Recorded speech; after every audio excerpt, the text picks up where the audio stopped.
mentioned some of your ex-girls, and so I had a question about that. Not about them, Ooh. but do you ever fall in love or get in that sort of element when you're traveling and you meet a nice? You've been to a lot of places with a lot of pretty women, so Yeah. Which is every country.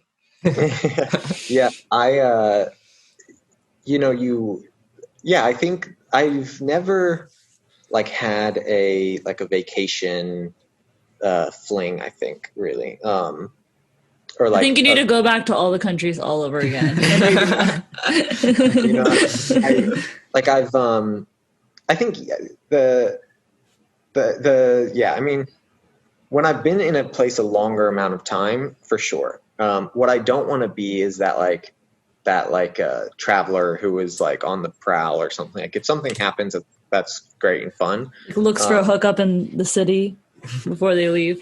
Well, it's not even that. It's like there's a romantic sort of idea that exists that, oh, I travel to this place and then I meet this foreign girl and then I don't know, bring her home, or like I live there and change my lifestyle. I met her father and we milk goats together. This is like Faras's like Google search like history is like erotic stories of meeting a girl. Well, when I go on chat roulette, sometimes people are like, "Don't come to my country." I'm just like, "Why?" And they're like, "Because the girls here, they're gonna go with you," and they're taking. I'm just like, "What?" And they're like, "That's what everybody does." Some people really like find that to be a thing. Like some people are offended by it. Like a much easier question to answer is, I've been to places where people are like, "Oh, foreigner," and they think that they fall in love with me.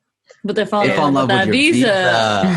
Yeah, exactly. And it's like, and that is obviously, and that's like, you need to, I mean.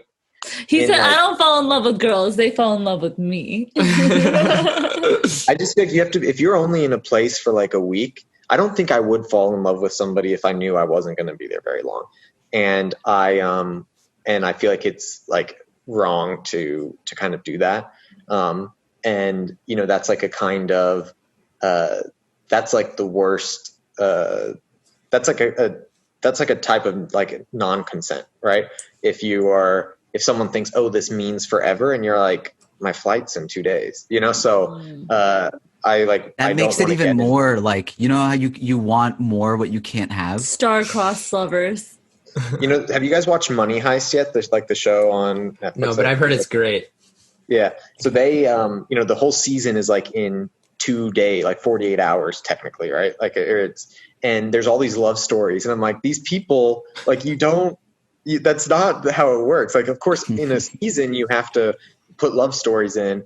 But if you're pretending that all of this whole season takes place in 1 or 2 days, like, and these people are like, there's like literally in 48 hours, they like get together. They have never met. They get together. They break up. They get back together. And I'm like, what?